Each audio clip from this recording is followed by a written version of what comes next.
नमस्कार श्रोते हो. दीपक रेगे कथाकथन चॅनलवर तुम्हा सगळ्यांचं मनापासून स्वागत. श्रोते हो, आज मी तुम्हाला ऐकवणार आहे डॉक्टर अनघा केसकर यांच्या विकल्प या कथासंग्रहातली कथा. पण तत्पूर्वी तुम्ही जर आत्ता चॅनलवर पहिल्यांदा आला असाल किंवा तुमच्याकडून चॅनल सबस्क्राईब करायचं राहून गेलं असेल तर प्लीज चॅनल सबस्क्राईब करा. शेजारी घंटीचं चिन्ह आहे, बेल आयकन तेही प्रेस करा. ऐकूयात डॉक्टर अनघा केसकर लिखित विकल्प या कथासंग्रहातली कथा विकल्प. आदल्या रात्रीपासनं पावसानं धुमाकूळ घातला होता. तांडव करणाऱ्या कैदाशिणीसारख्या भेसूर थैमान घालणाऱ्या विजांच्या डोळे दिपवणाऱ्या प्रकाशामागोमाग ऐकू येत होता जीव घेणा गडगडाट. अंथरुणावर कूस बदलत इतका वेळ पडून राहिलेला पद्माकर ताडकन उठला. पावसाची झड येऊ नये म्हणून बंद केलेली बैठकीच्या खोलीची खिडकी त्यांनी उघडली आणि खिडकीशी उभा राहिला. पावसाचे शिंतोडे त्याच्या अंगावर चालून आले. उन्मळून पडणाऱ्या मोठ्याल्या वृक्षांच्या खोडांचा कडकडाट आणि पर्णसांभारांचा केविलवाणा सळसळाट कानावर आला. सगळं सगळं अगदी त्या दिवसासारखं. पद्माकरच्या मनानं नोंद घेतली. वाऱ्याच्या वेगामुळे मागच्या अंगणातला जागच्या जागी झुळणारा माड आणि कंढल्याप्रमाणे आवाज करत त्याची पडलेली झावळी, तिच्या जोरदार आघातानं वर्षानुवर्ष गुण्यागोविंदानं माडाच्या सावलीखाली नांदणाऱ्या वेलींच्या मांडवाचं झालेलं ते शिरकाण, त्याखाली चिरडून गेलेल्या लेकूरवाळ्या वेली, त्याच क्षणी रेवतीनं फोडलेली किंकाळी. आज पुन्हा तीच किंकाळी कानावर पडल्याचा पद्माकरला भास झाला. अनेक प्रयत्न करूनही त्याच्या मनातून तो प्रसंग कधीच पुसला गेला नव्हता. अगदी अश्विन कार्तिकची जोडगोळी त्यांच्या संसारात आनंद घेऊन आली तरीही. धावतच तो निजाईच्या खोलीत गेला. रेवती आणि लहानगे अश्विन कार्तिक गाढ झोपलेले होते. कार्तिकचा चिमुकला हात रेवतीच्या कमरेवर विसावला होता.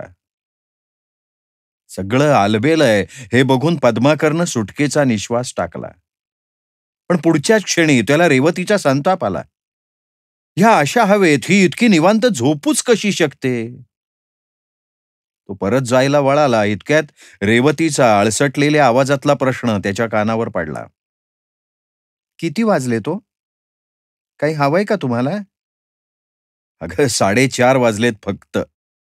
पड तू थोडा वेळ. पद्माकरला पुन्हा झोप लागणं शक्य नव्हतं. गेली काही वर्ष सतावत असलेला प्रश्न पुन्हा विकराळ रूप घेऊन त्याच्या पुढे उभा ठाकला. जे झालं ते आपण टाळू शकलो असतो. केवळ 4 महिने अगोदर आपण त्या साठेबाईंकडे गेलो असतो तर आपण अथर्वचा मृत्यू टाळू शकलो असतो. ते कोणते बैरागी बुवा माझ्या प्रश्नाचं उत्तर देऊ शकतील? आमच्या कान्हेरेचा बुवांवर विश्वास आहे. त्याला त्यांचा चांगला प्रत्ययही आलाय म्हणे. पण मग म्हणून मी का त्यांच्या शब्दावर विश्वास ठेवायचा? जावं का त्यांच्याकडे? जाऊ का नको असा विचार करण्यात पद्माकरनं थोडके नाही 15 महिने दवडले होते. जाऊन यायचंच असा आज ह्या क्षणी मात्र त्यानं निर्णय घेतला. 6:30 वाजता रेवती उठून आली तेव्हा पद्माकर आन्हिक आवरून तयार होता. त्याची लाडकी शबनम बॅग भरून ठेवलेली दिसत होती. हे काय? तयार होऊन निघालात कुठे तुम्ही अशा या पावसात? बघ, उगाच नाट लावू नकोस. कामासाठी निघालोय मी. उद्या फार तर परवा परत येईन मी. पद्माकरनं तिरसटून उत्तर दिलं. रेवतीला गप्प केलं. त्याच्या जाण्याविषयी त्याला कसलीही चर्चा नको होती. मनाची बेचैनी आणि मनाचाच कौल ऐकून त्यानं रजा टाकली होती आणि कोणाला काहीही न सांगता निघाला होता तो. त्याचा तिरसटलेला चेहरा पाहून रेवतीनं बोलायला उघडलेलं तोंड मिटून घेतलं होतं. आत्ता एसटी मध्ये चढताना त्याला आपलं ते वागणं आठवलं.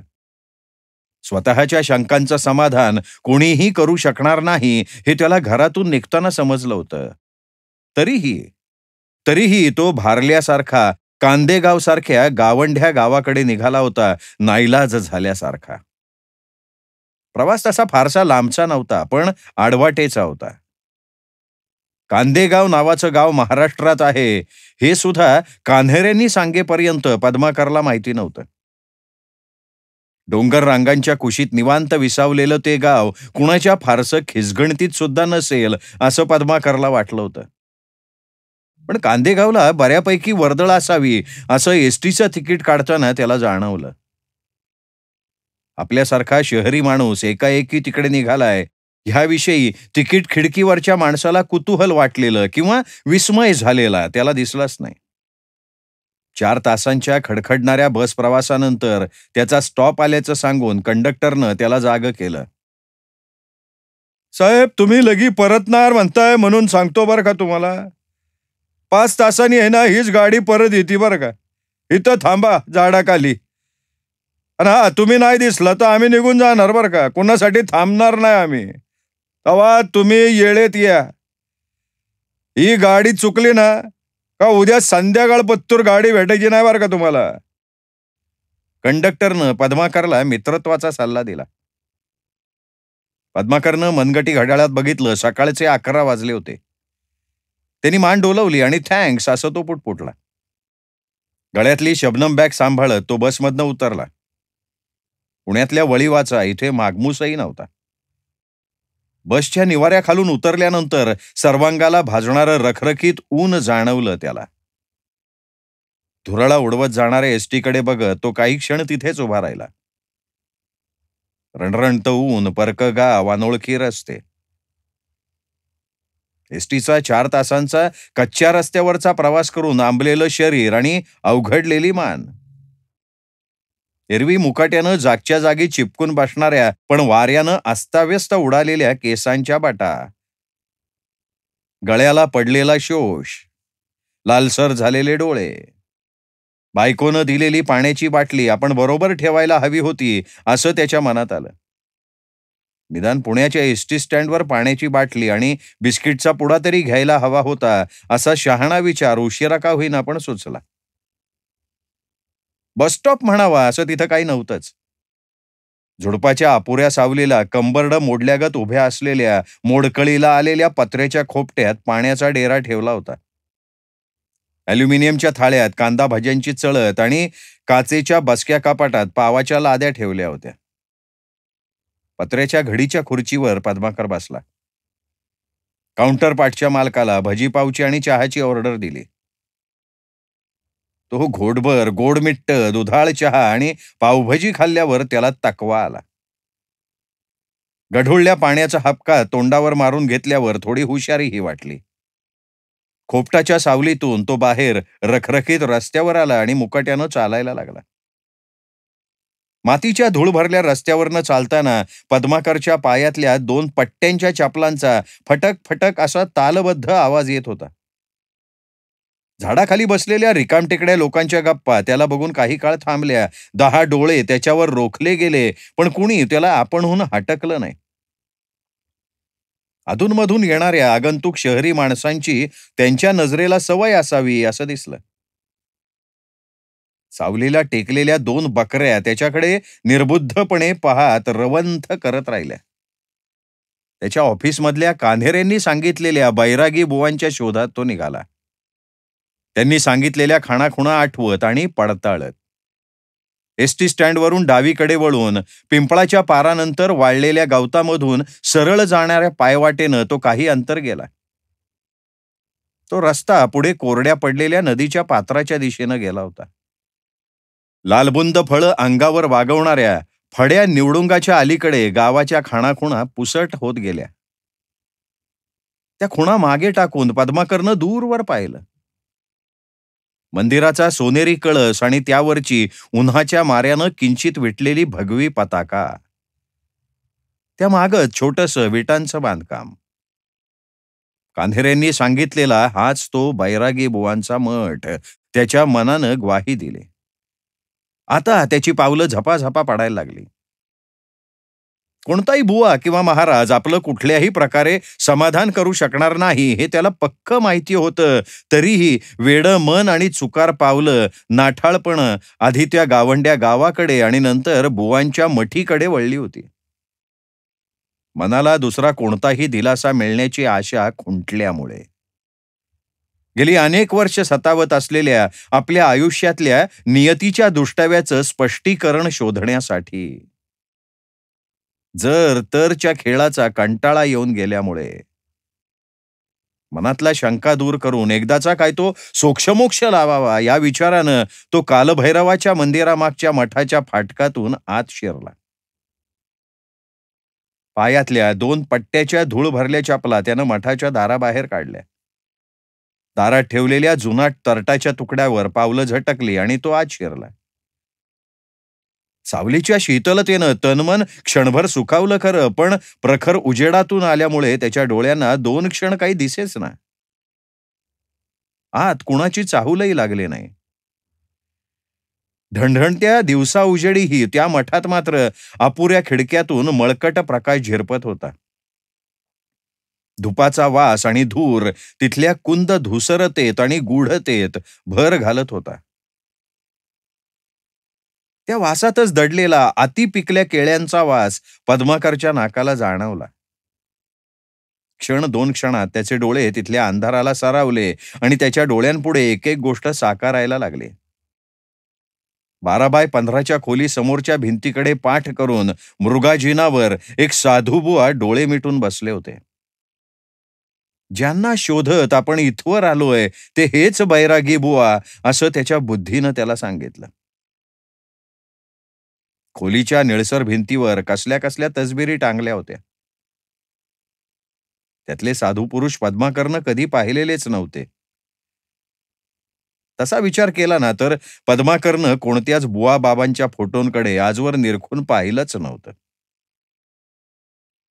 नेमकं कशामुळे ते पद्माकरला सांगता आलं नसतं, पण त्यातल्या काहींचे चेहरे आणि डोळे तर आत्ता पद्माकरला चक्क क्रूर आणि खुनशी वाटले होते. स्वतःच्या मनातल्या शंकासुराची पद्माकरला त्या क्षणी लाजच वाटली. आपलं मन कधी समोरच्या व्यक्तीवर भाबडा विश्वास का टाकू शकत नाही? बैरागी बुवांच्या दारी येतानाही बुद्धी श्रद्धेला शरणागत का होत नाही? मस्तवाल हत्तीला काबूत ठेवणाऱ्या एखाद्या माहुताप्रमाणे बुद्धी का आपल्या तर्कविरहित भावनांना टोचत राहते? कान्हेरे म्हणाला तसंच खरोखर हे बैरागी बुवा अंतर्ज्ञानी असतील तर आपल्या मनातल्या शंकांचा हा कल्लोळ त्यांच्या नक्कीच लक्षात येईल. मग ते आपल्यावर रागावतील. ते का म्हणून आपल्याला मदत करतील? एका कोपऱ्यात मातीच्या पसरट मडक्यात धुनीची राख साठलेली दिसत होती. पिवळ्या पडलेल्या कागदांच्या काही पोथ्या शेजारीच ठेवलेल्या होत्या. हा सगळा जारण वरणाचा आणि जादू टोण्याचा प्रकार आहे का काय अशी शंका पद्माकरच्या मनात येऊन गेली. तेवढ्यात त्याचं लक्ष डावीकडच्या भिंतीच्या वरच्या कोपऱ्यात किरमिजी रंगाच्या किड्यावर दबा धरून बसलेल्या बटबटीत डोळ्यांच्या पालीकडे गेलं. नेमकी तेव्हाच किड्यानं तिथल्या तिथे उडी मारली आणि पाल चुकचुकली. आत्ताच्या आत्ता असंच्या असं मागे फिरावं अशी एक जोरदार सणक त्याच्या डोक्यात आली. तो मागे वळलाही. इतक्यात त्याच्या कानावर खोल डोहातून आवाज यावा तसा आवाज आला. ये बाळ, ये. निशंक मनानं ये. मी तुझीच वाट बघतोय. पद्माकर चमकला. त्यांनी बुवांकडे पाहिलं. त्यांच्या घारवट तपकिरी डोळ्यांशी त्याची नजरभेट झाली आणि अंगावर सरसरून काटा आला. पायात मणामणाचं वजन बांधल्यागत पाय जमिनीला चिकटून बसले.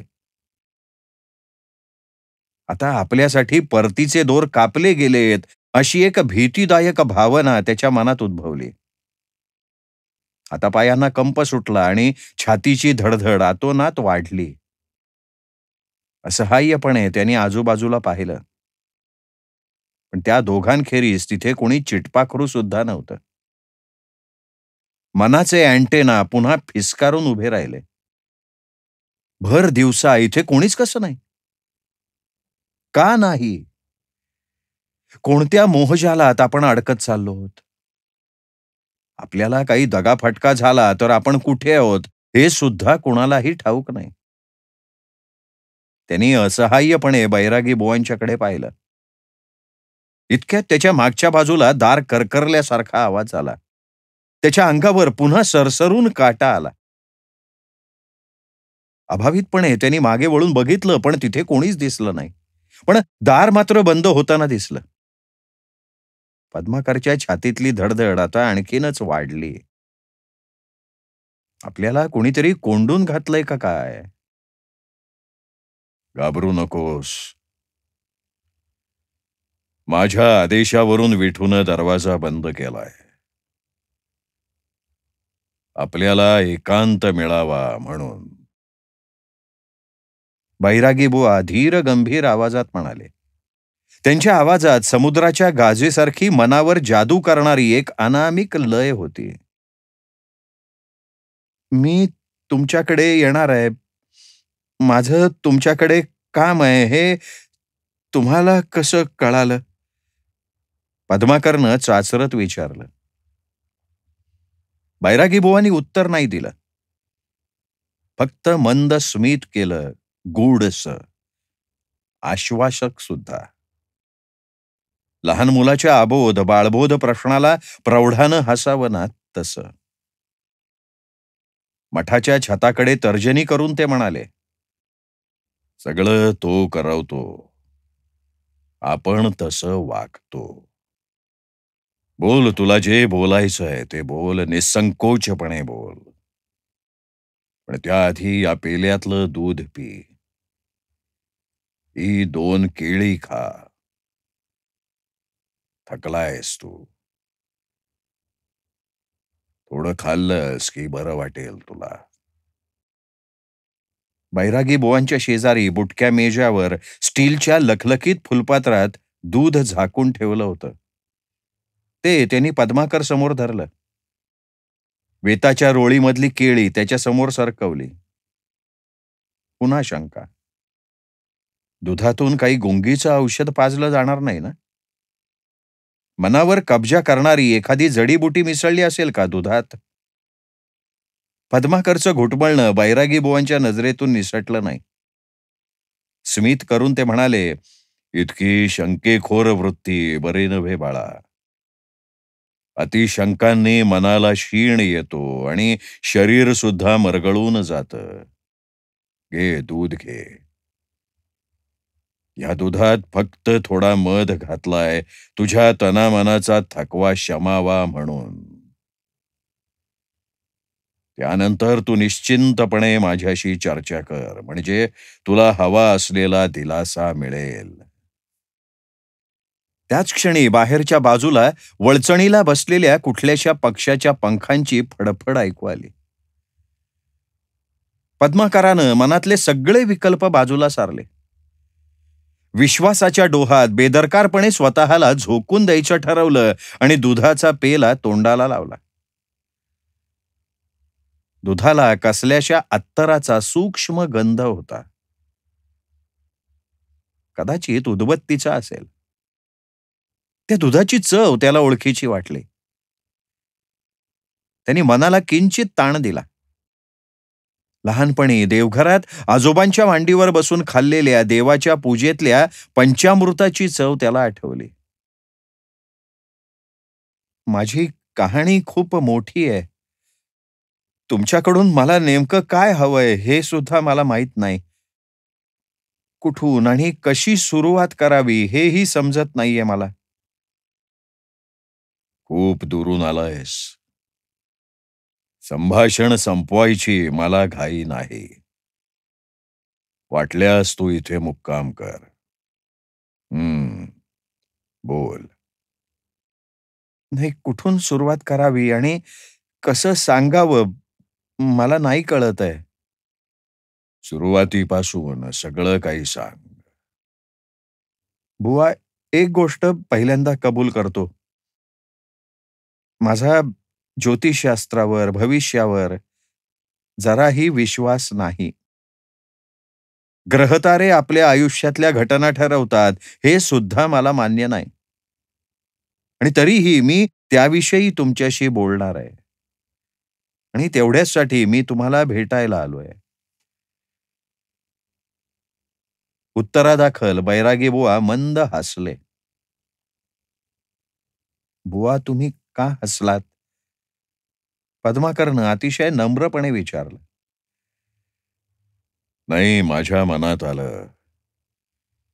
ज्योतिषाप्रमाणे तुझा माझ्यावर तरी कुठे विश्वास आहे? तरी इथवर आलासच ना.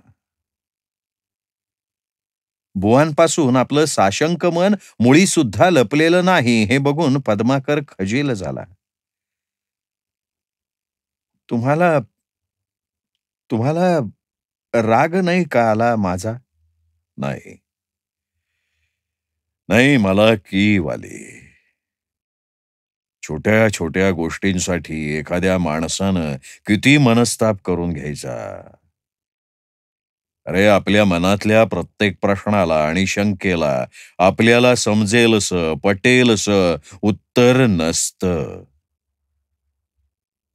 नेमकं नेमकं तसंच झालंय माझं आणि तरी मला उत्तर मिळवायचंय.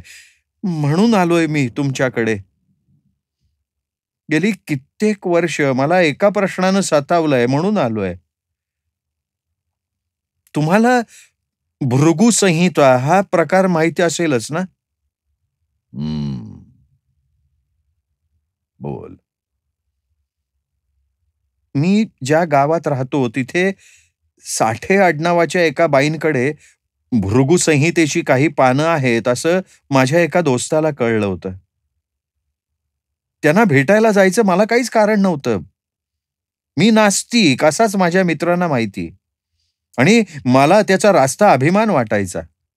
भृगुसंहिता हे थोतांड आहे हेच मला माझ्या बायकोला सिद्ध करून दाखवायचं होतं म्हणून मी त्यांच्याकडे जाणार होतो. एवढी 4 वाक्य बोलून झाल्यावर पद्माकर गप्प झाला. त्याच्या डोळ्यांसमोर तो प्रसंग जसाच्या तसा उभा राहतोय असा त्याला भास झाला आणि तो सांगायला लागला.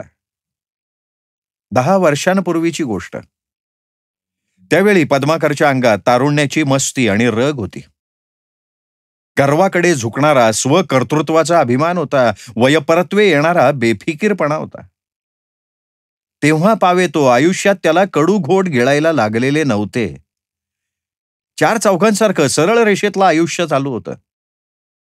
माणूस स्वतःच्या हिमतीनं कष्टानं सर्व गोष्टी मिळवतो आणि गमावतो असा प्रचंड विश्वास होता. ज्योतिषशास्त्र हे शास्त्र नाहीच, लोकांना भूलथापा देण्याचा राजमार्ग आहे असा त्याचा दावा होता. रेवतीने त्याच्या पत्नीनी हट्ट धरला नसता तर तो साठेबाईंकडे गेलाच नसता. तिला एकटं जाऊ द्यायचं नाही म्हणून तोही तिच्या सोबत गेला होता. त्याच्या ऑफिसमधला बाळ्या रंगात येऊन जेव्हा साठेबाईंचा आणि भृगुसंहितेचा महिमा सांगत होता तेव्हा रेवती तिथे नसती तरीही साठेबाईंकडे जायचा प्रसंग आला नसता. बाळ्या जेवढा भाबडेपणानं त्याविषयी आणि त्याच्या इतरांना आलेल्या प्रत्ययाविषयी बोलत होता तेवढी पद्माकरची तीव्र प्रतिक्रिया होत होती. ह्या उलट रेवती मात्र तिच्या स्वभाव धर्माला सोडून त्याच्या त्या चराटानं प्रभावित होत होती. रेवतीचा ह्या असल्या भाकड कथांवर विश्वास बसेल असं याआधी पद्माकरला कधी स्वप्नात सुद्धा वाटलं नव्हतं. मुद्दामहून आपलं भविष्य विचारायला ज्योतिषाकडे जावं असं काही कारण घडलेलं नसताना रेवती पद्माकरच्या मागेच लागली होती. आणि तो जर येणार नसेल तर ती बाळ्याबरोबर साठेबाईंकडे जाणार होती. ते पद्माकरला मुळीच आवडलेलं नव्हतं. साठेबाईंची पारख करायचा आणि त्या कशा भोंदू आहेत हे सप्रमाण सिद्ध करायचा अंतस्थ हेतू बाळगून तो रेवतीबरोबर जायला तयार झाला होता. तसं झालं असतं की ही ज्योतिषाबद्दलची कटकट कायमची मिटली असती असंही त्याला वाटलं होतं. मे महिना होता. एका संध्याकाळी रेवती आणि पद्माकर साठेबाईंकडे जायच्या हेतून निघाले होते. साठेबाई राहत होत्या तो पडका वाडा म्हणजे जुना वाडा गावात कसब्यात होता. आजही तिथलं ते वातावरण पद्माकरच्या पूर्ण लक्षात होतं. दारातच असलेले सामूहिक संडास, त्यांची दुर्गंधी, इमारतीत ओळीनं 2-2 खोल्यात घर करून राहणारी मध्यमवर्गीय बिऱ्हाड. वरच्या मजल्यावरच्या बिऱ्हाडात समोरच्या कठड्यावर वाळत घातलेले कपडे. कुतूहलानं खिडकीतून डोकावणाऱ्या बायका. चौकात आबाद उभी खेळणारी मुलं. ते दृश्य बघून पद्माकर वैतागला होता. आत न शिरता मागे फिरण्याची एक उर्मी त्याच्या मनात आली होती. ते दोघे वाड्यात शिरणार इतक्यात वाड्याच्या सज्जामध्ये उभ्या असलेल्या रंगामामानं रेवतीला हात केला. रेवतीचा हा रंगामामा महाभोचक होता. पद्माकरचं त्याच्याविषयी फार वाईट मत होतं. रेवतीलाही आपल्या मामाचे प्रताप माहीत असल्यानं तिलाही तो आवडायचा नाही. दारू विडीसारख्या व्यसनांची गट्टी, पोरीबाळींशी नको तेवढी जवळीक आणि भामटीगिरी कशातच तो मागे नव्हता. सरळ मार्गी माणसांची चेष्टा करण्याची एकही संधी तो कधीच सोडायचा नाही. सदाचरणाचे सर्व संकेत झुगारून बेफाम वागणारा हा मामा खुशाल देवाधर्माच्या, कर्मकांडाच्या आणि त्या अनुषंगानं येणाऱ्या नवसायासाच्या, फलज्योतिषाच्या गप्पा करायच्या ना, तेव्हा तर पद्माकरच्या तळपायाची आग मस्तकाला जाऊन पोचायची. रेवतीला आणि पद्माकरला बघून रंगामामा वरतूनच काही बाई बोलायला लागला. रेवतीच्या आईचा दूरचा भाऊ म्हणून शिष्टाचाराला साजेसे 2 शब्द बोलून ते दोघं सटकणार होते. आपण कुठे जातोय, का जातोय ह्याविषयी रंगामामाला काहीही सांगायची दोघांची इच्छा नव्हती. शक्यतो त्याला लवकर काटवायचं आणि सटकायचं असं त्यांनी मनाशी ठरवलं. पद्माकर रेवती साठेबाईंकडे जातायत याचं भांडवल करून रंगामामानं नातेवाईकात त्यांची चेष्टा केली असती. तुम्हाला नास्तिक म्हणवणारा जावई भविष्य ऐकायला साठेबाईकडे गेला होता हो, असं सांगून रेवतीच्या आईबाबांना चिडवून भंडावलं असतं. पद्माकरला सासूरवाडीत त्याची चर्चा व्हायला नको होती. काय तुम्ही दोघं इथे कुठे, रंगामामानं विचारलं होतं. रंगामामाच्या तोंडून प्रश्न निघाल्याबरोबर रेवतीला काहीही बोलू न देता पद्माकर म्हणाला होता, नाही नाही, माझ्या ऑफिसातल्या एका कलिगकडे चाललोय आम्ही.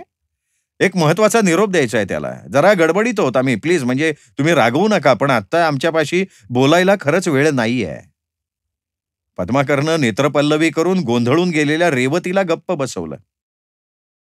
रंगामामा तिथे उभा असेपर्यंत साठेबाईंकडे जाणं त्यांना शक्य नव्हतं, म्हणून मग साठेबाईच्या वाड्यावरनं ते तसेच पुढे निघून गेले. साठेबाईंकडे जायचा योग या एवढ्याशा क्षुल्लक कारणानं हुकला.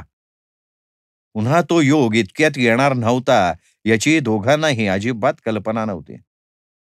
तसंही पद्माकरला त्याविषयी फारशी ओढ नसल्यामुळे कामाच्या व्यापात साठेबाईंकडे जाणं आपोआप लांबणीवर पडत गेलं. तेव्हा ना पावसाळा सुरू झाला. ध्यानीमनी नसताना रेवती पद्माकरच्या आयुष्यात मोठा झंझावात आला आणि त्याचं छोटंसं समाधानी चौकोनी विश्व उद्ध्वस्त करून गेला. एवढं सांगून झाल्यावर पद्माकर थांबला. असह्य वेदनांनी पिळवटल्यासारखा त्याचा चेहरा कसनुसा झाला होता. पुढच्या घटना सांगणं त्याच्या जीवावर आलं होतं. पुन्हा नव्यानं तो सर्व प्रसंग अनुभवायची त्याला धास्तीच वाटत होती. अथर्वला जाऊन इतकी वर्ष लोटली तरी त्यानं कधी रेवतीपाशीही स्वतःचं दुःख व्यक्त केलं नव्हतं. तो विषय त्यांनी कधीच कोणापाशीही काढला नव्हता. मनात खोलवर दाबून ठेवला होता. अथर्वविषयी आपण बोलायला लागलो की आपण ढसाढसा रडायला लागू अशी भीती वाटायची त्याला. छाती फुटून ते दुःख बाहेर पडेल आणि लोकांसमोर आपला कमकुवतपणा उघड झाल्यानं शोभा होईल अशी त्याला धास्ती वाटायची. आत्ता अथर्वचा विषय टाळणं शक्यच नव्हतं. बैरागी बुवांकडे त्याच्याविषयी बोलायलाच हवं होतं. धडधडून बोललं नाही तर पद्माकरच्या मनातला कुरतडणारा खरा प्रश्न त्यांना समजला नसता आणि त्याचं उत्तर पद्माकरला मिळालं नसतं. त्याचा हा चेहरा तांबूसला, श्वास कोंडल्यासारखा झाला आणि कानातून वाफा यायला लागल्या. बैरागी बुवांनी तांब्यातल्या लोटीतलं पाणी फुलपात्रात ओतलं. फुलपात्र पद्माकर समोर धरलं. त्यानं ते तोंडाला लावलं. पण दाटलेल्या गळ्यामुळे पद्माकरला पाणी पिता येईना की बोलताही येईना. बैरागी बुवांनी पद्माकरचा उजवा हात हातात धरला आणि त्याच्या डोक्यावर स्वतःचा उजवा हात ठेवला. डोळे मिटून घेतले आणि तोंडातल्या तोंडात ते काहीसा मंत्र जपू लागले. पद्माकरच्या डोळ्यातून अश्रूंची सर धो धो धो वाहायला लागली. अभद्र दिवशी आकांतानं कोसळणाऱ्या पावसासारखी. हलक्याशा तापानं 2 दिवस अंथरुणावर निजलेल्या अथर्वला त्या रात्री उलट्या सुरू झाल्या. घरातलं पसरट तसराळं घेऊन त्याच्या उशाशी रडव्या चेहऱ्यानं धास्तावलेल्या मनानं बसलेली रेवती त्याच्या डोळ्यांसमोर आली. बुवा, आमच्या लहानग्या मुलाचा अकाली मृत्यू मी माझ्या डोळ्यांनी पाहिला हो. मृत्यूचं थैमान काय असतं ते मला तेव्हा दिसलं. पद्माकर सांगायला लागला. केवळ 2 दिवसांच्या तापाचं निमित्त झालं हो. आमचं लाडाकोडाचं एकुलतं एक लेकरू. आम्ही त्याच्या दुखण्याकडे मुळीच दुर्लक्ष केलं नव्हतं हो. रेवतीनं त्याला लगोलग डॉक्टरांकडे नेलं. त्यांच्या सल्ल्यानं औषधं दिली. अथर्वच्या तापाला त्यानं उतारही पडला. त्याला थोडीशी भूक लागते म्हटल्यावर औषध लागू पडतंय अशी आमची खात्री पटली. अथर्वला खूप आवडतो म्हणून रेवतीनं केलेला शिरा त्याने आवडीने खाल्ला. त्या आनंदात रेवतीनं सुटकेचा निश्वास टाकला. 4 वेळा आम्हाला बोलून दाखवलं. आणि त्याच संध्याकाळी त्याला उलट्या सुरू झाल्या. शेजारच्या भागवतांकडून मला रेवतीनं ऑफिसात फोन लावला. पण मी डॉक्टरांकडनं बदलून आणलेलं औषध सुद्धा त्याच्या पोटात ठरेना. रात्री उशिरा स्कूटरवरनं डॉक्टरांना घरी आणलं. त्यांनी इंट्राव्हेनस इंजेक्शन दिलं आणि ह्या इंजेक्शननं पोराला नक्की आराम वाटेल असा आम्हाला वारंवार दिलासा दिला. एवढंच नाही तर भित्र्या स्वभावाबद्दल रेवतीची आणि माझी डॉक्टरांनी थोडीशी चेष्टा सुद्धा केली. तरीही रेवती रात्रभर अथर्वच्या उशाशी बसून राहिली होती. न जाणो चुकून आपला डोळा लागला आणि अथर्वला काही कमी जास्त व्हायला लागलं तर काय करायचं अशी तिला काळजी लागली होती. माझ्याही डोळ्याला डोळा लागत नव्हता. दर अर्ध्या तासानं मी अथर्वला बघून येत होतो. फारच बेचैन वाटलं ना तर खिडकीपाशी उभा राहून निसर्गाचं तांडव बघत होतो. मी खिडकीशी उभा असताना रेवतीची किंकाळी कानी आली आणि काळजाचं पाणी पाणी झालं. धावत खोलीत गेलो, बघितलं अथर्व कसं तरीच करत होता. आम्ही त्याच्याशी बोलतोय हे सुद्धा त्याला समजत नव्हतं. त्याला रातोरात हॉस्पिटलला हलवायचं म्हणजे रिक्षा हवी. रेवतीला अथर्वपाशी सोडून मी स्कूटर बाहेर काढली, रिक्षा शोधायला गेलो. पावसा पाण्याची रिक्षा मिळेना. रिक्षावाल्यांना तरी काय दोष द्यायचा सांगा ना, की अशा या धुवाधार पावसात अपरात्री ते रिक्षा चालवणार तरी कशी? घरामागच्या वस्तीत राहणाऱ्या जगदाळे रिक्षावाल्याला दादापुता केलं, घरी आणलं.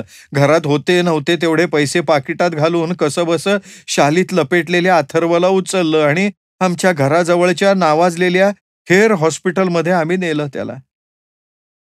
हे एवढं बोलण्यानं पद्माकरला गळून गेल्यासारखं वाटलं. पद्माकरचे डोळे भरून आले. गेल्या कित्येक महिन्यात तो कोणाशीच इतकं जीव ओतून धडाधडा बोललाच नव्हता. अथर्वच्या जाण्याविषयी तर त्यानं कधी अवाक्षर सुद्धा काढलं नव्हतं. तुला त्रास होत असेल तर आपण थोडा वेळ थांबूया, बैरागी बुवांनी सुचवलं. पण आता सगळं काही बोलून टाकायची पद्माकरला निकड वाटत होती. घोटभर पाणी पिऊन त्यानं नकारार्थी मान हलवली आणि तो पुढे सांगायला लागला. अथर्वला काय झालंय याचं नेमकं निदान डॉक्टरांनी केलं, पण त्याचं गांभीर्य कळण्या इतकं मला वैद्यकशास्त्रातलं ज्ञान कुठे होतं. त्यांच्या वैद्यकीय भाषेत त्यांनी काही बाई सांगितलं. केस गंभीर आहे हे मला समजलं, पण ती दुरुस्त न होण्या इतकी गंभीर आहे हे मला कळलं नाही. आणि डॉक्टरांनी सुद्धा स्पष्ट शब्दात सांगितलं नाही. लाखात एकाच्या वाट्याला ही व्याधी येते असं ते म्हणाले.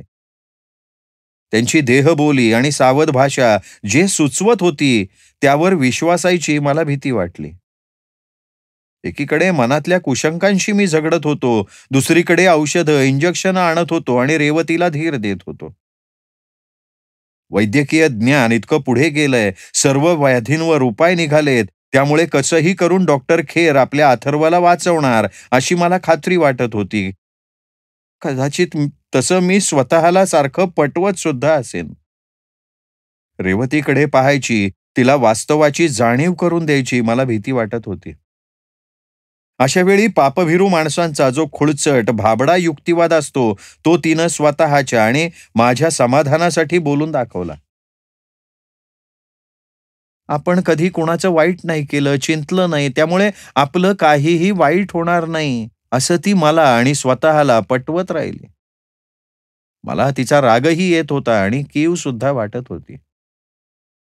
2 दिवस मृत्यूशी झुंजून आमचा अथर्व आम्हाला सोडून गेला. रेवतीला आणि मलाही अक्षरशः पोरकं करून गेला. स्वकर्तृत्वामुळे माझ्या मनावर आलेली झिंग उतरवून मी मनात जोपासलेली अहंकाराची भावना खच्ची करून गेला. दोन्ही हातांमध्ये डोकं धरून खाली मान घालून पद्माकर काही वेळ मुकाट्यानं बसला. बैरागी बुवांनी काही क्षण त्याला तसंच मुकाट्यानं बसू दिलं. खोलीतल्या घड्याळाची टिकटिक फक्त ऐकू येत होती. किंबहुना त्या खोलीत घड्याळ आहे हे तेव्हा पहिल्यांदा पद्माकरला जाणवलं. थोडा काळ उलटल्यावर पद्माकरच्या कानांवर बुवांचे शब्द पडले. मृत्यूचं दर्शन माणसाला घाबरवून सोडतं.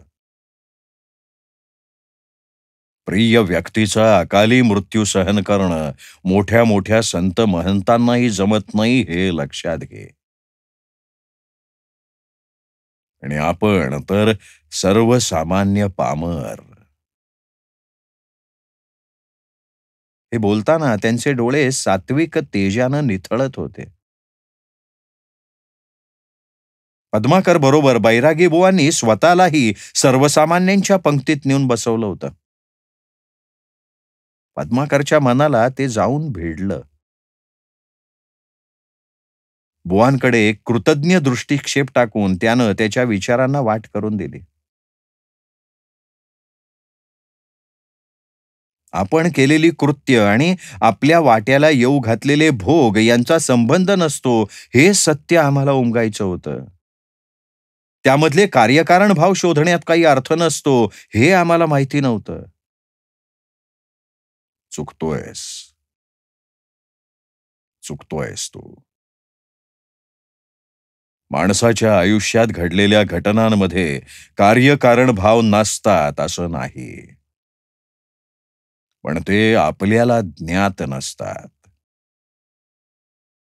बऱ्याचदा त्यांचा संबंध पूर्व सुकृताशी असतो. माझी हीच पंचायत होतीये ना बुवा. मला या असल्या तर्कविसंगत सिद्ध न करता येणाऱ्या गोष्टींवर विश्वास ठेवता येतच नाही. त्याने मनाची कुत्तर ओढवते. अथर्व गेला आणि आयुष्यातल्या कुठल्याच गोष्टीची रेवतीला आणि मला शाश्वती वाटेना. जगातली प्रत्येक गोष्ट क्षणभंगूर आहे. कोणतंही स्पष्टीकरण न देता ती सहज नष्ट होऊ शकते, लयाला जाऊ शकते, असा भयगंड आमच्या मनात झपाट्यानं फोफवायला लागला. रात्री जाग आली ना की कित्येकदा मी रेवतीच्या नाकापाशी हात नेऊन तिचा श्वास चालू आहे ना याची खात्री करून घ्यायला लागलो. आयुष्यात पुढे काय वाढून ठेवलंय ह्याविषयीच्या अनिश्चिततेच्या भावनेनं आम्ही भोवंडून गेलो. माझ्यापेक्षा जास्त रेवती मोडून पडली. तिच्या समाधानासाठी काहीही करायची माझी तयारी होती. कदाचित बाप म्हणून आपण आपल्या कुटुंबियांचं रक्षण करण्यात कमी पडलो अशी बोचही त्याला कारणीभूत असेल. कदाचित अथर्वच्या दुखण्याचं गांभीर्य आपल्याला कळलं नाही याचा अपराधगंड मनात असेल, किंवा माझं मन पूर्वीपेक्षा कमकुवत झालं होतं म्हणून असेल. स्वतःचा पुरता विश्वास नसताना मी रेवतीच्या सांगण्यावरून त्या साठेबाईंच्याकडे गेलो. बैरागी बुवांनी मान वर करून संथ नजरेनं पद्माकरकडे एकटक बघितलं आणि पद्माकरची मान खाली गेली. आता सांगूनच टाकतो मी खरं काय ते. आपण साठेबाईंकडे गेलो असतो तर कदाचित आपण अथर्वचा मृत्यू टाळण्यासाठी प्रयत्न करू शकलो असतो, अशी रेवतीची भुणभुण चालू होती. आम्हाला जर पुढे होऊ घातलेल्या गोष्टींची आगाऊ कल्पना असती तर आम्ही जीवाचं रान करून त्याला वाचवलं असतं, असं रेवती म्हणायला लागली. म्हणजे आम्ही नेमकं काय केलं असतं ते तिला किंवा मलाही माहिती नव्हतं. तरी मला सुद्धा मग तसंच वाटायला लागलं. बैरागी बुवांनी नकारार्थी मान हलवली आणि ते पुटपुटले, मृत्यू टाळता आला असता. अगदी हलक्या आवाजात बुवांनी विचारलं, हे एवढंच सांगायला तू माझ्याकडे आलेला नाहीस हे मला कळतंय. तुला आणखीन काही सांगायचंय का? अथर्व गेल्यानंतर सुमारे 3 महिन्यांनी आम्ही दोघंही गेलो साठेबाईंच्याकडे. माझ्या अपेक्षा इतका तिथला अनुभव वाईट नव्हता. आमच्या जन्मपत्रिकांशी मिळत्या जुळत्या पत्रिका त्यांना त्यांच्या संग्रही मिळाल्या. माझ्या आणि रेवतीच्या बाबतीतल्या सगळ्या गोष्टी त्यांनी तंतोतंत बरोबर सांगितल्या. काही फक्त मलाच माहिती असतील अशा गोष्टीही त्यांनी सांगितल्या. रेवतीच्या बाबतीतही सांगितलेला सगळा भूतकाळ बरोबर निघाला. आमच्या नशिबी पुत्रवियोग आहे हे त्यांनी आडून आडून सुचवलं. अथर्वच्या दुखण्याबद्दल किंवा मृत्यूबद्दल त्यांना माहीत असायचं काही कारणच नव्हतं. आम्ही त्यांना ते सांगितल्यानंतर एखादा असाध्य रोग होऊन त्याला मृत्यूयोग होता हे त्यांनी आम्हाला स्पष्ट शब्दात सांगितलं. भूतकाळ बरोबर आल्यामुळे रेवती आणि काही प्रमाणात मी सुद्धा भारावून गेलो. आता यापुढचा भाग सांगणं जास्त कठीण होतं. पद्माकरच्या मनातल्या प्रश्नांचा गुंता तिथेच होता, ज्यासाठी तो स्वतःच्या मनाविरुद्ध इकडे आला होता. तो अनिश्चिततेनं घुटमळला. बोलण्याच्या नादात किती वेळ गेला याची पद्माकरला अजिबात जाणीव नव्हती. दाराची कडी हलकेच वाजली. दार उघडलं आणि तो विठू नामक भक्त जेवणासाठी बोलवायला आला तेव्हा आपल्याला भूक लागली असल्याचं पद्माकरच्या लक्षात आलं. तू पुढे हो, आम्ही आलोच 5 मिनिटात, बैरागी बुवांनी विठूला सांगितलं. विठूनं एकदा बुवांकडे एकदा पद्माकरकडे कुतूहलानं बघितलं आणि तो खोलीच्या बाहेर गेला. बैरागी बुवांनी पद्माकरला विचारलं, आपण थोडा वेळ मध्यंतर घ्यायचा का? तू म्हणत असशील तर आपलं बोलणं पूर्ण करून मगही जेवायला जाऊ शकतो आपण. स्वतःमुळे बैरागी बुवांची नेहमीची जेवणाची वेळ टळू नये असं पद्माकरला वाटलं. शिवाय एवढं बोलून झाल्यामुळे त्याला कमालीचा थकवा जाणवायला लागला होता. तो म्हणाला, मी मी एकच मुद्दा सांगतो आणि मग आपण मध्यांतर घेऊया, म्हणजे माझ्या कथानकातला एक भाग पूर्ण होईल. माझे प्रश्न आणि शंका त्यानंतरच सुरू होतात. बोल बोल. पद्माकरनं बोलायला सुरुवात केली आणि मठामागच्या देवळातली आरती सुरू झाली. घंटा, झांजा, टाळ्यांच्या आवाजात त्याचं बोलणं ऐकायला बैरागी बुवांना अधिक कान देऊन ऐकावं लागत होतं. साठेबाईंनी सांगितलेल्या आमच्या भूतकाळातल्या सगळ्या गोष्टी खऱ्या ठरल्या होत्या, पण त्यांनी सांगितलेली भविष्यवाणी मात्र चुकत गेली.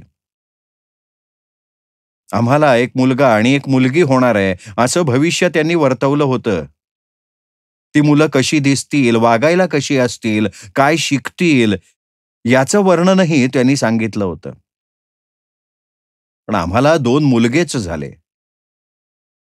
पहिल्याच नोकरीतून वर्षाअखेर माझी प्रमोशनवर बदली होणार असं त्यांचं भाकीत होतं, पण मला स्पर्धक कंपनीतून चांगली ऑफर आली आणि मी ती स्वीकारली. मला आमचं गाव सोडून कुठे जावंच लागलं नाही.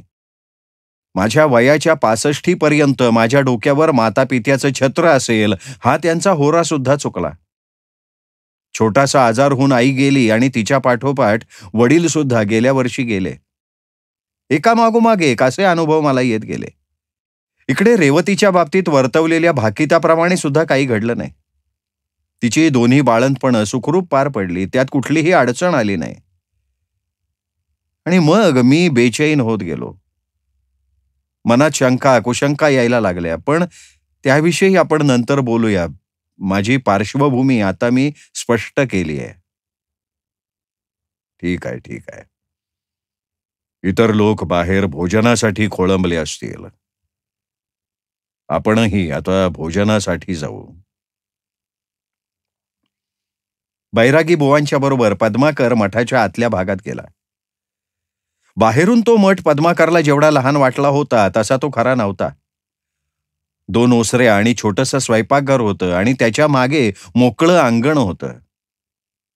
बहुधा तिथे मठाचे आध्यात्मिक कार्यक्रम चालत असावेत. अंगणात 2 फुलांचे ताटवे, मंजिऱ्यांनी भरलेली तुळशीची रोपं आणि 3-4 झुडपं वेली होत्या. एका कोपऱ्यात बेलाचा वृक्ष होता. तारेच्या कुंपणालगत पार बांधलेलं आंब्याचं डेरेदार झाड होतं. त्या झाडाला कुयरीदार बाळकैऱ्या लगडल्या होत्या. एका लांबट चिंचोळ्या ओसरीत पत्रावळी आणि चटया मांडल्या होत्या. एक मध्यमवयीन बाई चुलीशी बसून पोळ्या करत होती. पायजमा कुर्ता घातलेला एक तरुण मुलगा भाजी चटणीची भांडी घेऊन वाढप करत होता. खोलीभर आमटीचा खमंग वास दरवळला होता. बुवांची वाट बघत खोळंबलेली 7-8 मंडळी मुकाट्यानं पानावर येऊन बसली. पद्माकरची खाली मांडी घालून जेवायला बसायची सवय केव्हाच मोडली होती. भिंतीच्या शेजारच्या जागी तो अगदी अवघडल्यागत बसला. भात, कडधान्याची उसळ, मुळ्याचा चटका, तिळाची चटणी, तेलाची बोटं लावलेल्या पोळ्या आणि आमटी असा बेत होता. त्या तरुणानं प्रत्येकाच्या द्रोणात डावभर गुळाचा शिरा वाढला. वदनी कवळ घेता या श्लोकानं जेवण सुरू झालं. त्यातले काही लोक मठातल्या रीतिरिवाजांना सरावलेले वाटत होते. बहुधा नेहमी येणारे असावेत. बुवांनी त्यांना विचारलेल्या प्रश्नांवरून पद्माकरच्या ते लक्षात आलं. प्रत्येकाला बुवा एखाद दुसरा प्रश्न विचारत होते, त्याची विचारपूस करत होते. एका मतिमंद मुलीला घेऊन तिचे आईबाप आले होते. त्या मुलीला तिच्याशी काही बोललेलं फारसं समजतही नसावं, पण बुवांनी मात्र प्रेमानं तिच्या गालाला हात लावला. तिला एक प्रश्न विचारला. हातापायानं झटके देत तिने बुवांच्या प्रश्नाला उत्तरही दिलं. तिच्या पालकांच्या डोळ्यात बुवांविषयी आतोनात आदर आणि मुलीबाबत कौतुक मिश्रित कणव दाटून आले. या असल्या व्याधीबाबत बैरागी बुवा काय मोठा चमत्कार करू शकणार आहेत. त्यासाठी अद्यावत वैद्यकीय उपायच करावे लागणार, पद्माकरच्या मनात आलं. बैरागी बुवा सुद्धा भोंदू बुवा बाबाप्रमाणे लोकांच्या अंधश्रद्धेचा फायदा घेत असतील का काय, ह्या विचारानं त्यांचं शंकेखोर मन स्वतःच्या येण्याबद्दलच्या योग्यायोग्यतेविषयी डळमळीत व्हायला लागलं. सिद्धेश्वर नावाच्या एका तरुणाला एखादा अभंग म्हणायचा आग्रह झाला. त्याने तुकारामांचा जेथे जातो तेथे तू माझा सांगाती हा अभंग खड्या आवाजात म्हटला. सिद्धेश्वराचं गाणं संपल्यानंतर त्या मतिमंद मुलीनं किरट्या आवाजात काहीतरी गायला सुरुवात केली. हातातोंडाची गाठ पडण्यासाठी तिला भरपूर कष्ट घ्यावे लागत होते आणि तरीही काही अन्न पत्रावळीच्या बाहेर सांडतच होतं. तिला तिची आई मधूनच एखादा घास भरवत होती आणि तिचे वडील मोठ्या मोठ्यानं भुरके मारत आत्ममग्नपणे जेवत होते. पद्माकरच्या शेजारी बसलेल्या काकांच्या तोंडाचा जेवताना होणारा मचमचाट पद्माकरला ऐकवत नव्हता. ते सगळं वातावरण एकदम त्याच्या अंगावरच यायला लागलं. त्याचा संयम आता संपत आला होता. कधी एकदा जेवण आटपतोय आणि आपण बुवांच्या खाजगी खोलीत जातोय आणि आपलं शंका निरसन करून घेऊन तिथून सटकतोय असं त्याला होऊन गेलं. बुवांची परवानगी घेऊन त्यानं स्वतःची रिकामी झालेली पत्रावळ आणि द्रोण उचलला आणि तो आचवायला गेला. मागच्या अंगणात बादलीत भरून ठेवलेल्या पाण्यातल्या पितळी लोटीनं त्यानं हाततोंड धुतलं. बुवांचे 2-3 भक्त बुवांना प्राप्त झालेल्या सिद्धींविषयी, त्यांनी करून दाखवलेल्या चमत्कारांविषयी अहमहमिकेने एकमेकांना सांगत होते. त्या सांगण्यात बुवांबद्दलची श्रद्धा होती, पण त्याचबरोबर आपल्याविषयी बुवांना विशेष प्रेम वाटतं हे सांगायची असोशी होती. त्या भक्तांशी काहीही न बोलता पद्माकर आंब्याच्या झाडाच्या पाराच्या दिशेने निघाला. आंब्याच्या पारावरच्या सावलीत तो टेकला. एखाद्या सत्पुरुषाच्या क्षमतेची पारख करताना सामान्य माणसांना काहीतरी चमत्कार करून दाखवणं त्यांच्यासाठी अनिवार्य असतं का काय, असा तिरकस विचार त्याच्या मनात येऊन गेला. मगाच्या त्या भक्तांच्या मनोवृत्तीची कीव आली त्याला. पुढच्याच क्षणी त्याला स्वतःच्या विचारातल्या विसंगतीची जाणीव झाली. सुरुवातीला साशंक असलेलं आपलं नाठाळ मन या भाबड्या भक्तांहून काही वेगळं वागलं नाही. बैरागी बुवांनी आपल्या अंतर्मनातली गोष्ट आपण काहीही न सांगता जाणली हे लक्षात आल्यावरच आपण निश्चिंतपणे त्यांच्याशी आपल्या समस्येवर बोलायला लागलो हे त्याला स्वतःशी मान्यच करावं लागलं. बैरागी बुवांवर विश्वास टाकण्यासाठी आपण सुद्धा एका चमत्काराची वाट पाहत होतो. तो चमत्कार दिसला आणि एकाएकी आपल्या मनावरची शंकांची पुटं एकाएकी गळून पडली. म्हणूनच ज्ञानेश्वर तुकारामांसारख्या संत महात्म्यांना सुद्धा चमत्कार दाखवावे लागले असतील का? त्याच्या विचारांची तंद्री भंगली. कुणीतरी त्याच्याशी काहीतरी बोलत होतं. तुमचं आवरलं असेल तर बुवांनी तुम्हाला त्यांच्या खोलीत बोलावलंय. पद्माकरला मगाशच्या त्या पायजम्यातल्या तरुणानं सांगितलं. पद्माकर उठला आणि त्याच्या मागे खोलीच्या दिशेनं गेला. पद्माकर खोलीत शिरला तसा त्याच्या मागे दरवाजा बंद झाला. पण यावेळी त्याला मागच्यासारखं भय नाही वाटलं. बुवांच्या समोरच्या आसनावर पद्माकर बसला तेव्हा बुवांनीच बोलायला सुरुवात केली. भृगुसंहितेनुसार सांगितल्या गेलेल्या मजकुरामधला तुझा गतकाळ बरोबर निघाला, पण तुझं भविष्य मात्र चुकत गेलं असा तुझ्या सांगण्याचा मतलब आहे, बरोबर आहे? हो, माझ्या एकट्याच्या बाबतीतच असं घडलंय असं पूर्वी मला वाटायचं, कारण त्याविषयी मी कुणाशीच काहीच बोललो नव्हतो. पण हा फक्त माझ्या एकट्याचा अनुभव नाही. आमच्या ऑफिसमध्ये एकदा एक अनौपचारिक समारंभ होता, तेव्हा माझ्या एका सहकार्यानं भृगुसंहितेबाबतचा त्याचा अगदी असाच आलेला अनुभव सांगितला. आमच्यामधल्या आणखीन एक दोघं जणांनी त्यांचे आणि त्यांच्या परिचयातल्या लोकांचे असेच आलेले अनुभव सांगितले. नास्तिक आणि बुद्धिवादी म्हणून असलेली माझी प्रतिमा मला डागाळू द्यायची इच्छा नव्हती, म्हणून स्वतःविषयी न बोलता मी ते सगळं गप्पपणे ऐकत होतो. पद्माकरच्या त्या प्रांजळ बोलण्यानं बुवांच्या चेहऱ्यावर स्मित पसरलं. पद्माकरनी त्यांच्याकडे प्रश्नार्थक मुद्रेनं बघितलं. आपल्या स्वतःच्या भावनांकडे, विचारांकडे मोकळ्या मनानं पाहता येणं आणि ते दुसऱ्याकडे कबूल करणं सोपं नसतं. ते करण्यासाठी धैर्य लागतं. आणि तू ते केलंस म्हणून मला मजा वाटली. तू सांग, तुला काय सांगायचंय ते सांग. मला अजूनही तुझा प्रश्न कळलेला नाही. तू तुझं मन मोकळं करायला आलायस का काही विचारायला आलायस? पद्माकरनं घसा खाकरला. खिशातला रुमाल काढून कपाळावरचा घाम पुसला. सर्वांचाच असा अनुभव आहे हे कळल्यावर मला सर्व घटनांमधला पॅटर्न लक्षात आला. ज्या दिवशी तुम्ही भविष्य विचारायला जाता तोवरच्या तुमच्या आयुष्यातल्या घटना बरोबर सांगितल्या जातात. त्या दिवसानंतरच्या वर्तवलेल्या घटना मात्र चूक ठरतात. पण मला सांगा, भृगु ऋषींनी जेव्हा या पत्रिका लिहिल्या तेव्हा त्यांच्यासाठी पुढचा सगळा काळ हा भविष्य काळच होता. मग एखादी व्यक्ती जेव्हा भविष्य विचारायला जाते त्यामागच्या घटना भूतकाळ आणि पुढच्या घटना भविष्यकाळ असं त्यांच्या दृष्टीनं असायचं काही कारणच नाही ना. त्यांच्यासाठी या सगळ्याच घटना भविष्यातल्या असतात. मग तरीही असा फरक का पडतो असा प्रश्न मला पडला. आणि तसं जर होणार असेल तर मी किंवा माझ्यासारखे अनेक लोक काही गोष्टी टाळू शकले असते का ह्या प्रश्नानं मी बेचैन झालो. तुझा प्रश्न आणखीन स्पष्ट करून सांगशील? बुवांनी पुढे झुकून त्याच्या नजरेत नजर मिळवून विचारलं. बुवांच्या डोळ्यात दिव्याच्या ज्योतीचं प्रतिबिंब दिसत होतं. म्हणजे समजा म्हणजे आम्ही दोघं साठेबाईंच्याकडे 4 महिने अगोदर गेलो असतो तर काय झालं असतं? तेव्हा आमचा अथर्व चांगला ठणठणीत बरा होता. त्याच्या नखात सुद्धा रोग नव्हता. तेव्हा साठेबाईंनी पत्रिका पाहून त्याच्या असाध्य रोगाचं आणि संभाव्य मृत्यूचं भविष्य सांगितलं असतं. मग माझ्या बाबतीत आई वडिलांचा मृत्यू, माझी बदली या जशा भविष्यातल्या बाकीच्या गोष्टी खोट्या ठरल्या तसा अथर्वचा मृत्यू सुद्धा खोटा ठरला असता. आमचा अथर्व आज आमच्यामध्ये असता. हे बोलताना पद्माकरच्या अंगावर रोमांच उभे राहिले होते, पण त्याची चर्या विदीर्ण झाल्यासारखी दिसत होती. त्या त्रासदायक कल्पनेशी पद्माकर मनाने किती वेळ खेळला असेल आणि स्वतःवर नाराज झाला असेल हे त्यावरून बुवांच्या लक्षात आलं. मी मी काय म्हणतोय हे तुमच्या लक्षात येतंय ना बुवा?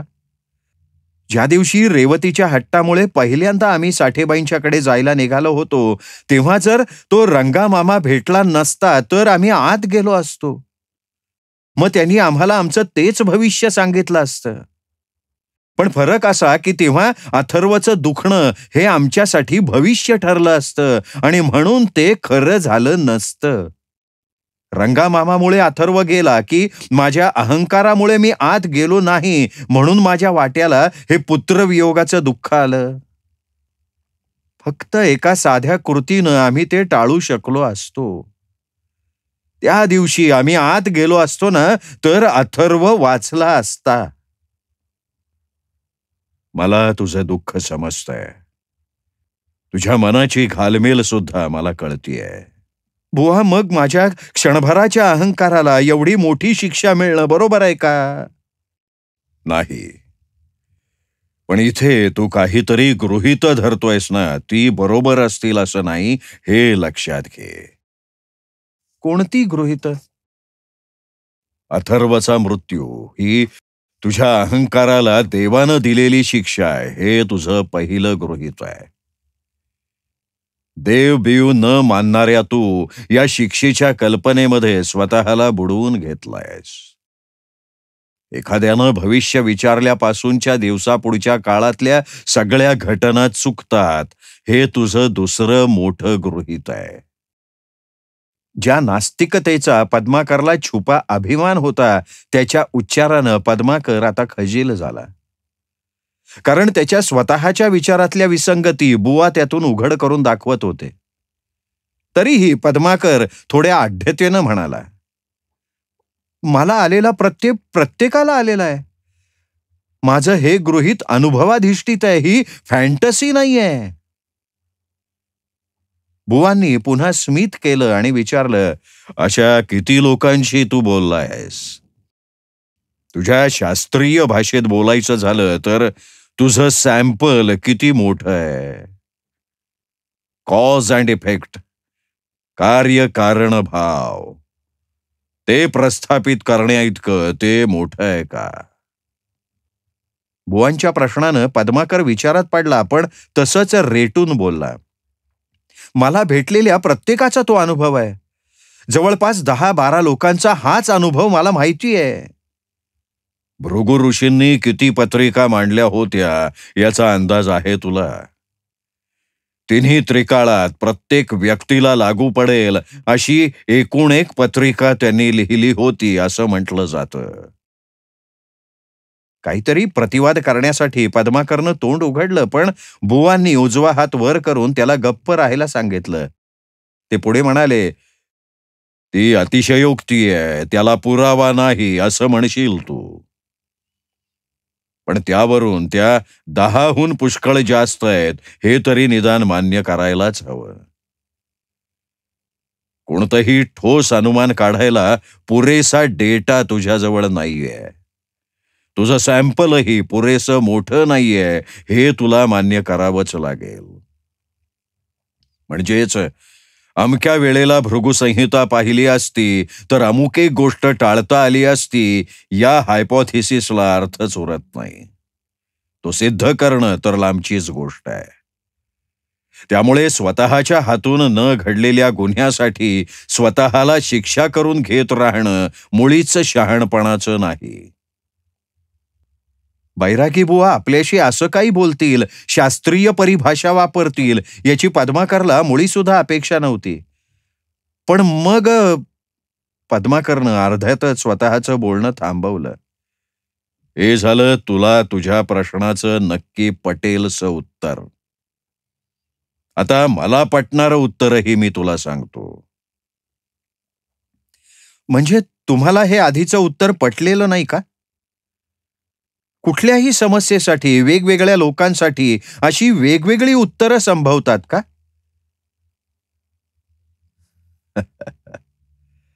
या दोनही प्रश्नांची उत्तरं मी तुला देणार आहे.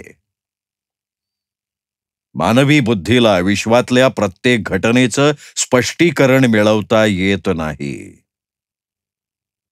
मला माहिती आहे, मला पटलेलं आहे. पण तुझ्यासारख्या स्वकर्तृत्वावर, स्वतःच्या बुद्धीवर कमालीचा विश्वास असलेल्या काही लोकांना मला पटणारं हे असलं उत्तर आवडत नाही. तरी तरी मी तुला ते विस्तारानं ऐकवणार आहे. तू आज माझ्याकडे येणार आहेस हे तू मला कळवलं होतंस? नाही, पण कदाचित तुम्हाला कान्हेऱ्यांनी सांगितलं असेल. मला कान्हेऱ्यांनी तरी ते कसं सांगितलं असेल? तू त्यांच्याशी याविषयी बोलला होतास? नाही नाही, मी नव्हतो बोललो. मग झालं तर. तरीही कुणीही न सांगता मला ते ठाऊक होतं हे तुझ्या लक्षात आलंय? आलंय. ते मला कुणी सांगितलं असा प्रश्न तुला पडला नाही? माणसानं कोणती कृती केव्हा करावी ही ठरवणारी कोणी वेगळीच शक्ती असते. तुला साठेबाईंकडे जायची बुद्धी होणं, रंगामामांनी तुम्हाला हटकणं, साठेबाईंच्या दारातून परत फिरण्याची बुद्धी तुम्हाला होणं, हे सगळं दुसऱ्या कुणीतरी ठरवलेलं असेल असं नाही का वाटत तुला? आणि तसं असेल तर त्याचा दोष तुला कसा लागतो? म्हणजे मग शेवटी तुम्ही नियती शरणतेचाच आधार घेताय. जे विधिलिखित असतं, जे घडणार असतं, ते काहीही करून घडतंच. माणूस ते थोपवू शकत नाही, असंच तुम्हाला म्हणायचंय ना? एवढंच नाही मला म्हणायचं.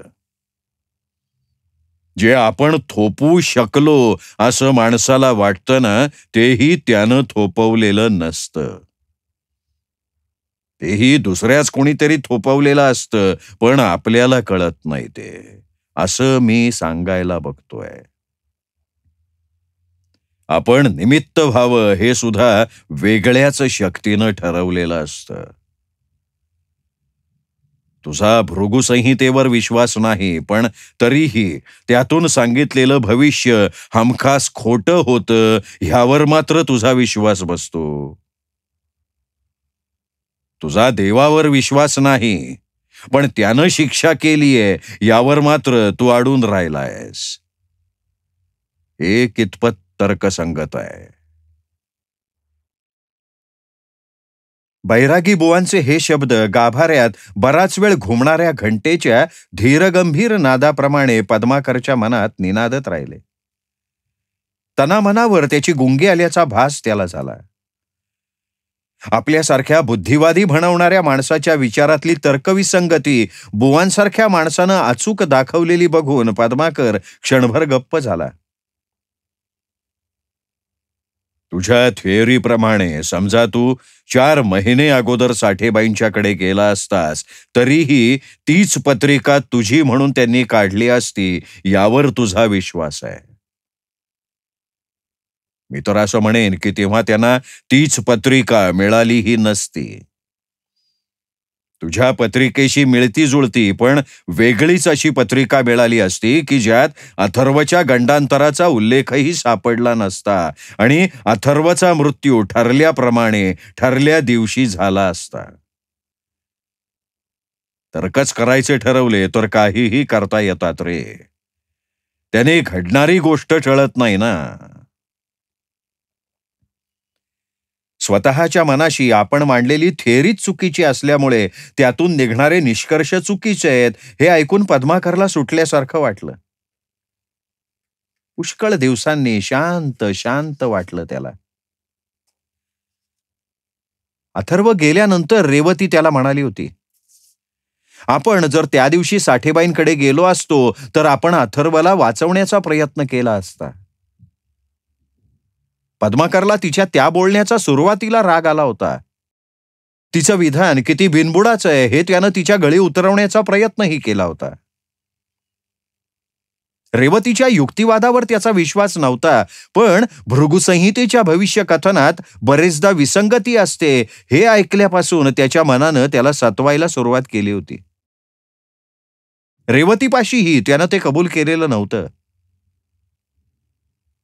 हा एक अपराध गंड होता का?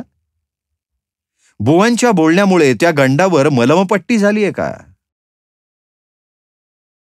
पद्माकरचा खिन्नसा चेहरा बघून बैरागी बुवांच्या मनात अतीव कणव दाटून आली.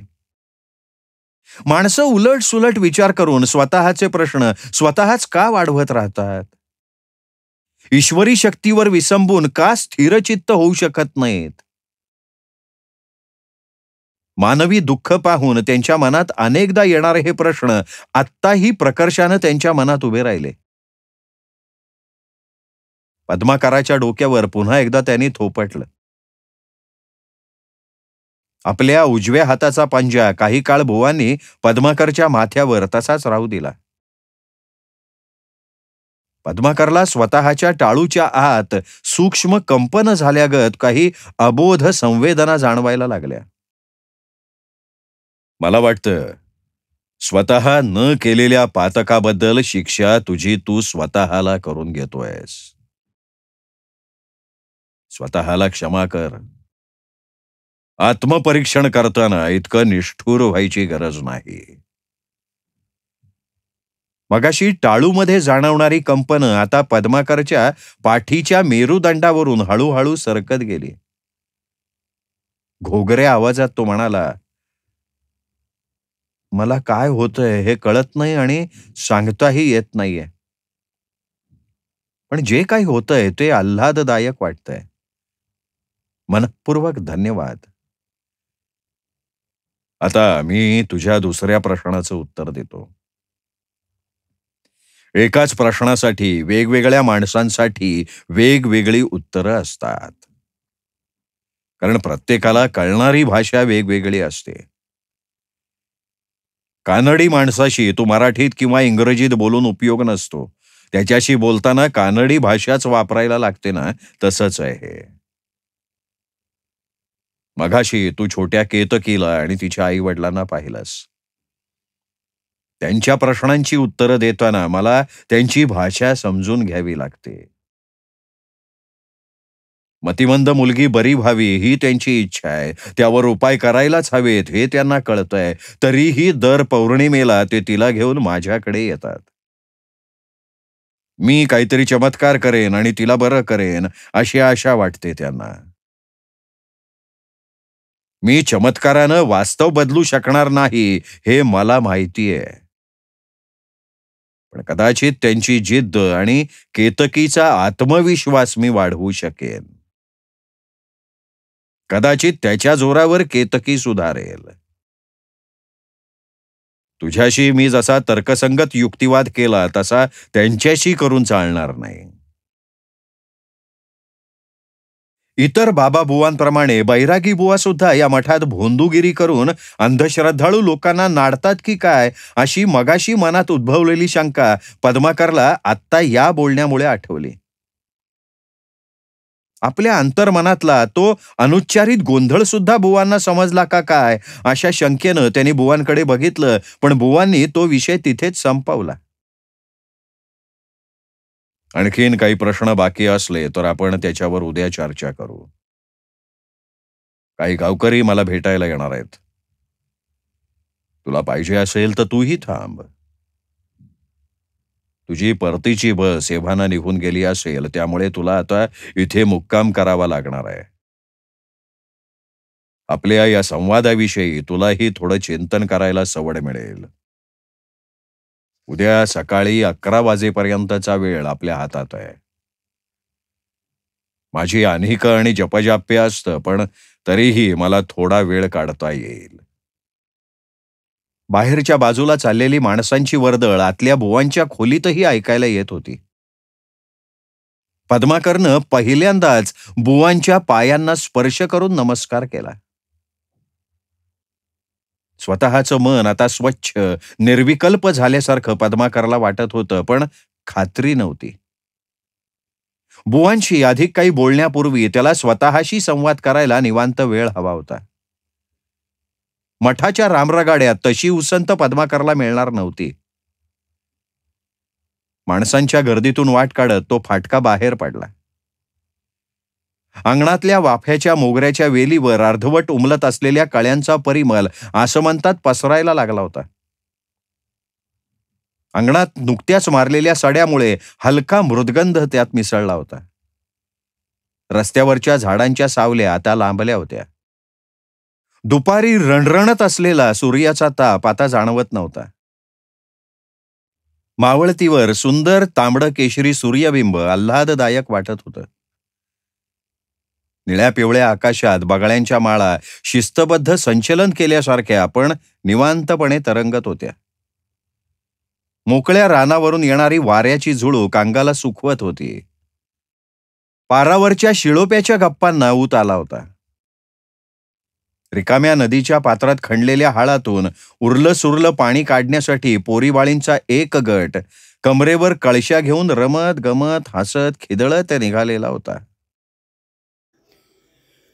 श्रोते हो, ही होती डॉक्टर अनघा केसकर यांच्या विकल्प या कथासंग्रहातली कथा विकल्प. कथा कशी वाटली हे कमेंटमध्ये जरूर लिहून कळवा. चॅनल सबस्क्राईब करायचं राहून गेलं असेल तर प्लीज चॅनल सबस्क्राईब करा. या कथेचा व्हिडिओ लाईक करा. मित्रपरिवारात नातेवाईकात शेअरही करा. पुन्हा भेटूयात अशाच उत्तम साहित्यासह. तोपर्यंत नमस्कार मित्र हो.